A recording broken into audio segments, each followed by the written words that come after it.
Bonjour. Et oui, nous sommes toujours dans le désert. Le peuple d'Israël a reçu la Torah, il est sorti d'Égypte, on a commencé à lui donner toutes sortes de lois. Et puis on arrive à un épisode quand même très particulier, qui est Parashat Trouma, le texte dans lequel la Torah nous relate la construction de ce qui sera le prélude au temple de Jérusalem, c'est-à-dire en premier lieu le Mishkan, le sanctuaire du désert.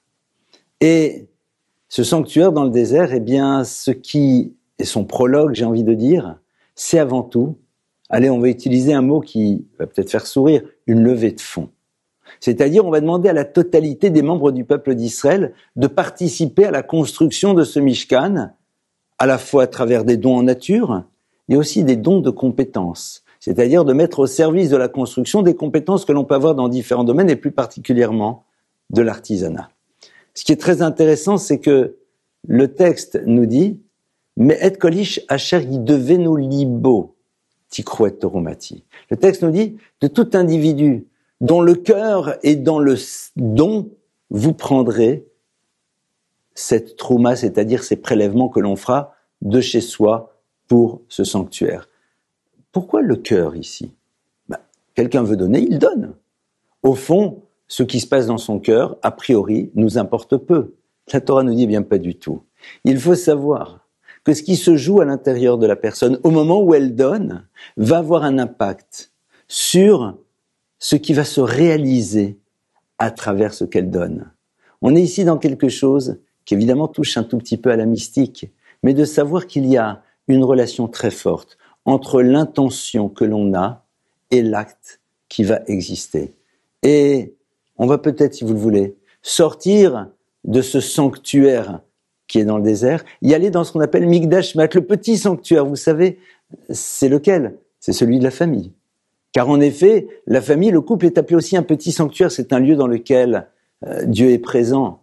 Eh bien, celui-ci aussi va se construire sur le même principe. C'est-à-dire, on va devoir donner de soi, donner de son écoute, donner un sourire, donner du temps, tout ce dont l'autre a besoin, pour que chacun donnant à l'autre, eh bien, ce sanctuaire puisse se construire. Mais ce don, il doit être du même principe que celui du sanctuaire, c'est-à-dire nidvat libo. Il doit être quelque chose qui est l'expression d'un désir qui se situe dans notre cœur. Ce mouvement-là doit prendre une dimension bien plus puissante parce que le cœur est présent. Un sourire qui provient du cœur, une attention, une écoute, qui n'est pas juste là, technique, formelle, parce que je n'ai pas le choix, parce que c'est nécessaire, parce que sinon ça se passera mal, eh bien évidemment aura un impact radicalement différent.